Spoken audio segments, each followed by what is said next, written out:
Hi everyone, Radhe Radhe. In this video, we're going to be doing chapter 18, verse 71. Yeah, let's call out to Bhagwan Shri Krishna with everything that we've got and let's dive in. Om Namo Bhagavate Vasudevaya.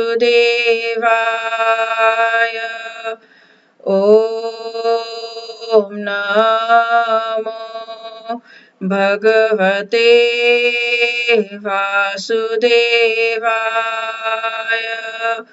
Om Namo Bhagavate Vasudevaya. Dear Bhagwan Shri Krishna, please help us understand your verses and please help us understand your words and please help us understand you and please help us come closer to you and please help us build love for you and please help us build faith for you and please help us do the right thing. Please help us take responsibility for our own lives, for everything in our lives. Please help us not rely unnecessarily on other people. Please help us focus on what we need to do. Please give us the intellect to figure out what we need to do and who and when to ask help for and who and when not to ask help for. And please help give us the strength to do it. And please let us just turn to you for everything that we need. Okay, so let us sing the verse.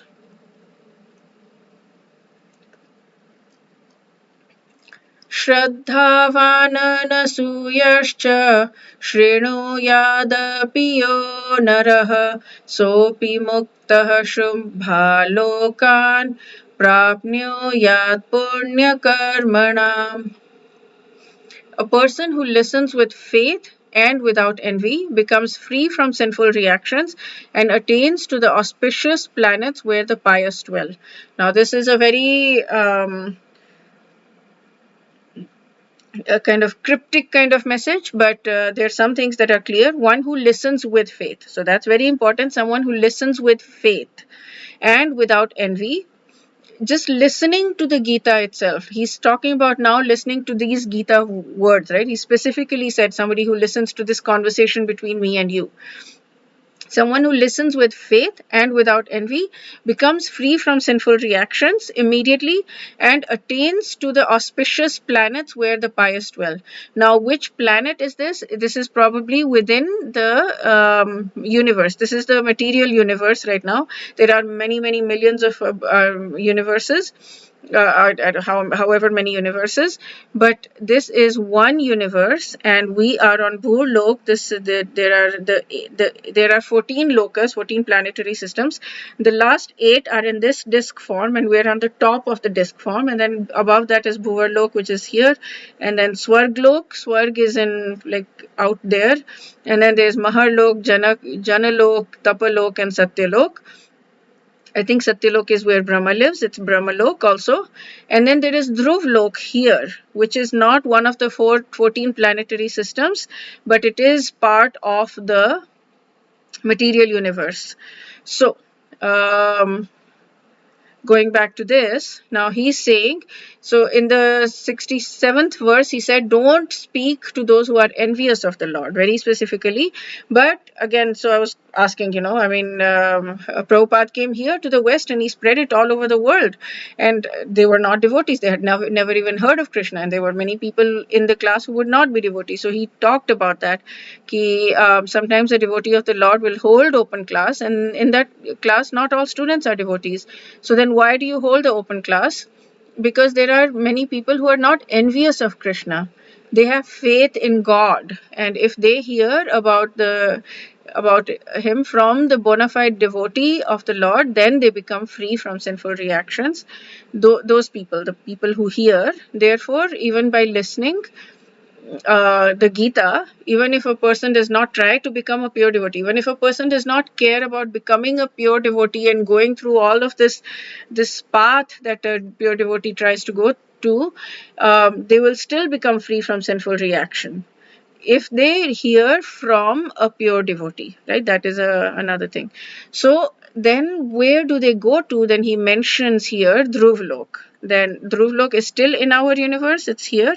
It is still in the material world. You're still going to be in the up and down of the, you're still in the, you've not left the material world. You're not free from the karmic reactions.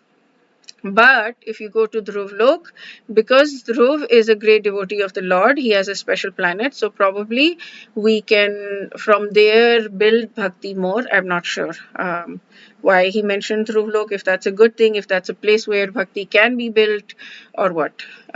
So that's that. And then here he's saying, now he's talking about something different. He's saying not everybody has the intellect to comprehend the deep imports of the dialogue between Krishna and Arjuna. I don't have the intellect to comprehend it. It's so confusing to me.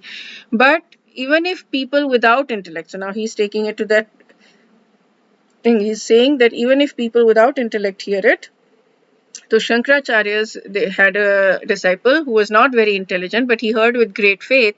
And one time he was washing clothes, his guru's clothes, on the other side of the river, and his other disciple said, "It's time for class, let's do it." And Shankaracharya said, "No, let me not disappoint him." Because he listens with faith. So they said he's not going to understand anyways. And Shankaracharya said, that's okay. But then he called out to him, come, it's time for class. And he ran across the water. He walked on the water, and there were lotus flowers that came under his feet to protect, to support him as he was running across the water to listen to his guru. So then he became one of the, and then there was a stuti in praise of the guru emanated from his mouth in sophisticated Sanskrit. So basically, Krishna gave him the intellect at that time, and the other disciples were amazed, and he became one of the 4 main disciples of Shankaracharya. So anyway, so here he's gone into this thing that even those who are not intelligent will, if they listen with faith and without envy, they'll be liberated. Where the pious dwell. And where the pious dwell, Prabhupada says, Dhruvlok. And hopefully that is a place where we can get bhakti, pure bhakti. Okay, so that's it for this verse.